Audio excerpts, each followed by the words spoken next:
problème, c'est qu'on est dans un monde où il faut aller vite, il faut gagner de l'argent. Il y a des gens qui sont vraiment maltraitants et il y a des gens qui sont coincés là-dedans parce qu'ils n'ont pas vraiment le choix. De ne pas aller dans les extrêmes, que ce soit dans les deux extrêmes non plus, et notamment aussi via le Wild Challenge, puisque ce que vous avez fait, c'est vraiment incroyable.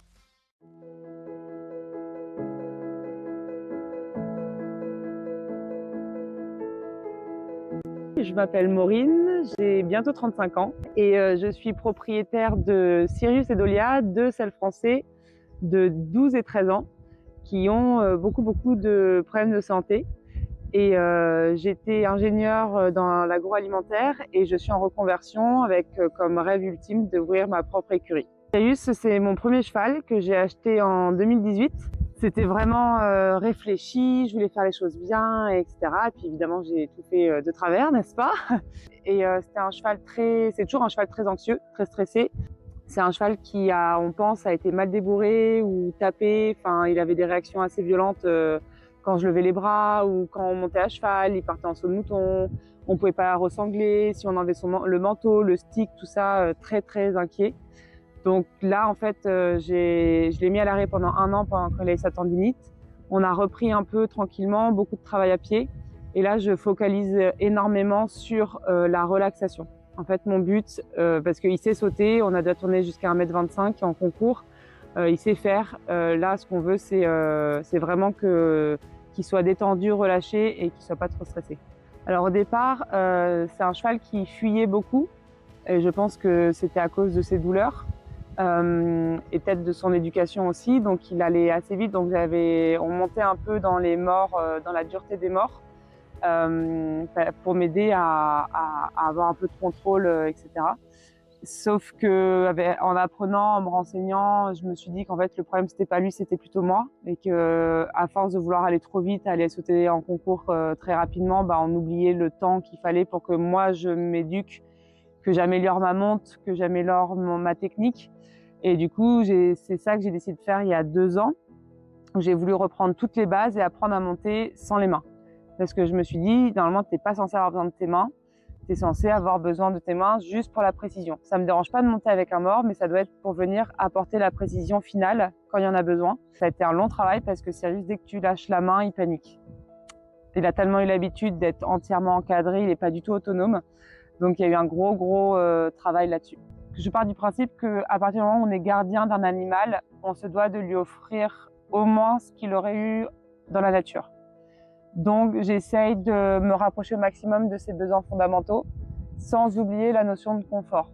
C'est-à-dire que je me dis, moi humaine, j'ai des besoins fondamentaux. C'est pas pour ça que j'aime pas mon lit à mémoire de forme, que l'hiver je suis pas contente de prendre un bon bain chaud, etc.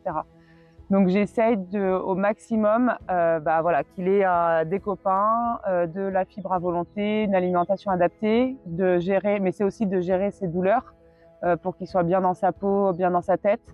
C'est aussi lui proposer, là c'est pas encore le cas, mais j'espère un jour un abri avec de la paille pour qu'il puisse se coucher au sec. Voilà, ce genre de petits trucs de confort qu'on peut apporter. Je trouve que les besoins fondamentaux c'est un peu restreint, sans oublier que c'est un cheval et qu'il mérite sa vie de cheval. Donc c'est vraiment une notion de partage avec un être vivant où on est partenaire et c'est pas juste un outil pour me faire plaisir. Et il passe en premier et s'il est pas prêt ou s'il est trop stressé ou si au niveau de santé ça va pas, c'est lui qui passe en premier et on essaie de trouver un équilibre entre mes désirs, les siens et que ça se passe bien comme ça. Je te connaissais, donc j'avais suivi depuis longtemps un peu tes aventures et quand tu as fait le premier Wild Challenge, déjà ça m'avait titillé parce que j'étais là, mais c'est trop bien. C'était quelque chose que je commençais déjà à travailler, le travail sans mort, et c'est un rêve. Parce que c'est pas parce qu'on monte sans mort ou en cordelettes que c'est forcément bien traitant. Donc je voulais vraiment faire les choses doucement et de manière paisible pour mes chevaux. Et je me rappelle t'avoir envoyé un message en te disant l'année dernière, si jamais tu fais une équipe amateur, dis-moi. Et quand tu l'as sorti, je me suis dit, bon, je tente ma chance. Et puis voilà, la suite, on la connaît. J'ai travaillé dans beaucoup de grosses écuries avec beaucoup de cavaliers qui tournaient en haut niveau. J'ai vu beaucoup de choses qui m'ont choquée. Le problème, c'est qu'on est dans un monde où il faut aller vite, il faut gagner de l'argent. Il y a des gens qui sont vraiment maltraitants et il y a des gens qui sont coincés là-dedans parce qu'ils n'ont pas vraiment le choix. Aujourd'hui, c'est important de montrer, de prouver qu'il y a un autre système financier, qu'il y a un autre système de sport qui est possible en respectant l'animal. J'aimerais voir évoluer la mentalité. Je trouve que chacun est un peu contre les autres, les morts contre les sans morts, les faire contre les sans faire, et d'avoir plus de bienveillance, d'avoir plus de débats sains et constructifs. Et ouais, je trouve qu'il y a tout ce côté de sport et d'argent qui vient un peu pourrir le truc, et on aime bien mettre les gens dans des cases.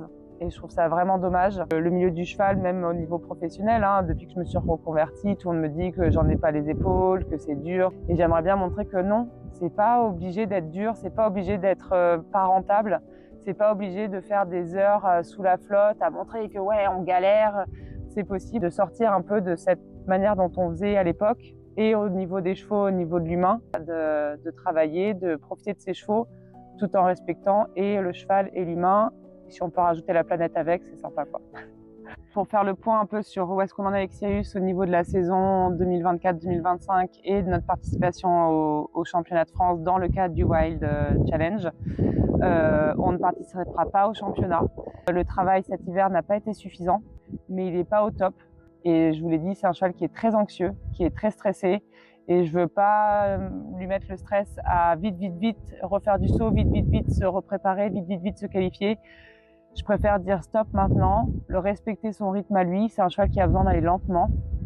C'est dur, on n'est pas prêt. Donc ça fait 2 ans d'affilée qu'on peut pas participer au championnat, mais je préfère le faire tranquillement et participer l'an prochain de manière sereine et en ayant respecté mon cheval, plutôt que de le faire cette année. Mais je reste dans l'association du Wild Challenge parce que j'adore l'équipe et je serai à pied pour les soutenir. On est dans un milieu, surtout en compétition, où on consomme le cheval et on consomme le fait de faire du concours, et on veut aller en concours très vite sans prendre forcément le temps de mettre les bases. Le problème, c'est qu'on nous apprend, enfin moi j'ai vu en passant le BP, on nous apprend des choses qui ne sont plus pour moi d'actualité. Plus il y a des gens qui vont se sentir inspirés, qui vont le faire, et moi je crois à cette espèce de dynamique-là, et qu'on pourra faire un peu bouger les choses au niveau du milieu équin et de rendre des chevaux un peu plus heureux, et des humains aussi, parce qu'il y a beaucoup d'humains où c'est pas facile. Après, je suis très comme ça. Pour moi, la vie, elle se passe. Et c'est ce que me disait mon grand-père. Il me disait, de toute manière, Maureen, la vie, elle va se passer. T'as pas beaucoup de contrôle dessus, et le but, c'est d'en faire quelque chose d'extraordinaire. Quand je voyais que Sirius, ça allait pas, j'étais très stressée de comment vous alliez réagir au sein de l'équipe. Et l'équipe, elle est pépite. Il y a une cohésion, il y a un soutien, il y a vraiment le bien-être du cheval qui est au centre. Et ça, c'est tellement rare que j'y croyais pas trop quand j'ai intégré le groupe. Je me suis dit, bon, on verra si c'est que du marketing ou pas. Et en fait, quel que soit le résultat, on aura réussi à montrer que c'est possible par les concours qu'il y a eu avant, même si les championnats se passent pas bien ou pas. Je sens qu'il y a une tellement bonne énergie que quoi qu'il arrive, on va s'amuser, on va être ensemble, et que c'est ça le plus important. Et on aura peut-être fait évoluer certaines mentalités de se dire, bah ouais, en fait, on peut faire du concours sans mort, on peut faire du concours avec des chevaux qui vivent une belle vie au pré, et que les chevaux de sport ne sont pas obligés d'être cloîtrés entre 4 murs et rationnés en foin, si on condense un peu les idées reçues.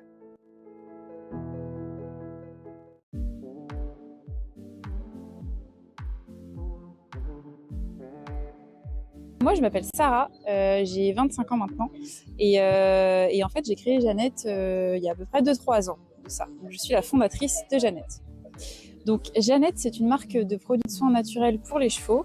L'idée, quand j'ai créé la marque, c'était vraiment de pouvoir prouver que le naturel pouvait être aussi efficace, voire même plus que les produits conventionnels, donc les produits qu'on retrouve un peu partout. Dans la composition des produits, premièrement, j'utilise des produits qui sont 100% naturels, que ce soit dans la composition, dans le dosage aussi des produits, puisque j'utilise quand même des huiles essentielles, mais avec des dosages très précis pour convenir à la fois aux chevaux, mais aussi aux propriétaires qui utilisent des produits. Donc le bien-être passe avant tout par la composition, par l'utilisation aussi des produits, puisque le but quand j'ai créé Jeannette, c'était de pouvoir proposer des produits qui étaient très concentrés. Vous pouvez voir, le format est un peu plus petit que ce qu'on a l'habitude de voir, mais c'est parce qu'on n'en utilise vraiment pas beaucoup, donc on a vraiment cet esprit de durabilité du produit.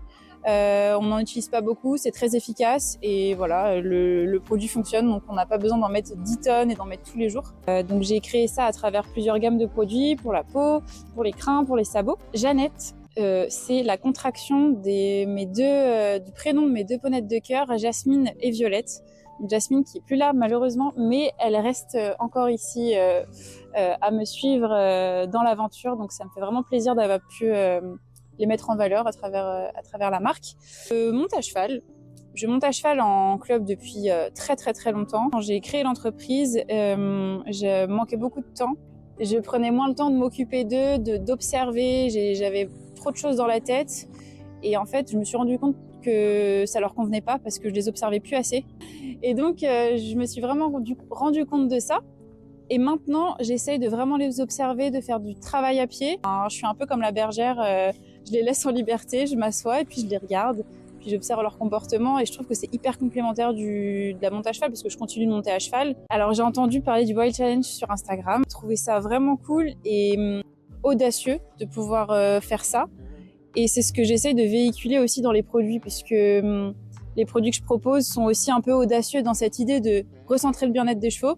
Mes produits, on peut les utiliser sur des chevaux qui sont auprès des chevaux retraités, mais aussi sur des chevaux qui font des concours, qui sont performants. L'un n'empêche pas l'autre. Mais en fait, ce qui recentre tout ça, c'est le bien-être du cheval, quoi, qu'il soit bien dans sa tête, dans ses baskets, comme on dit, et que le propriétaire aussi suive avec ça.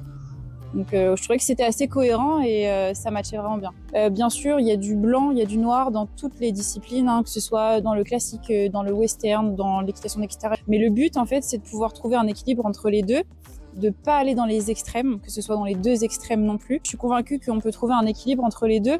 Et notamment aussi via le Wild Challenge, puisque ce que vous avez fait, c'est vraiment incroyable, pouvoir combiner le bien-être des chevaux sans utiliser de mort, donc en cordelette ou autre, et l'équitation classique, donc le CSO, une discipline qu'on voit un peu partout. Je trouve que c'est hyper compatible, même si on a l'impression que c'est deux mondes différents, on voit que c'est possible et que ça se fait vraiment. Je trouve que c'est une très bonne idée de la FFE d'avoir autorisé ça. Et je pense qu'au-delà de cette autorisation-là, ça montre que probablement la FFE est ouverte et acquiesce ce type d'équitation. C'est aussi une porte ouverte à d'autres choses qui peuvent changer, que c'est un peu une ouverture sur un monde un peu différent. J'ai mon article dans le Cheval Magazine, ça c'est cool. Ouais, les produits sont disponibles sur le site internet jeannettacheval.fr, mais vous pouvez aussi les retrouver en sellerie. Donc principalement en Bretagne, que sellerie implantée à Caudan, à Ploërmel, bientôt à Landerneau et aussi sur les stands que je fais de manière un peu ponctuelle aux alentours de Rennes ou en Bretagne de manière générale.